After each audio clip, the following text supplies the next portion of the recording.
Ipapakita ko po sa inyo ang ilan sa mga routine ni Mateo. Ipinaliliwanag ko na po kagad kay Mateo kung saan kami pupunta at sino po ang aming makakasama. Dahil nga po si Mateo ay nakikipag-communicate by pictures, ito po yung mga inihanda para sa kanya. Kapag maliligo, kapag pupunta ng CR, at ganoon din po kapag halimbawa pupunta po kami ng supermarket.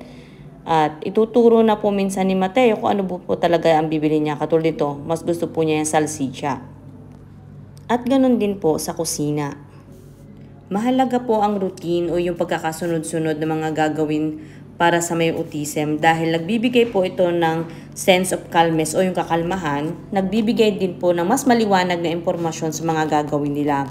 With autism, they need specific information because they have difficulty understanding on complex information. Dapat hindi tayo nagpapaligoy-ligoy kapag meron tayong gustong ipaliwanag sa kanila.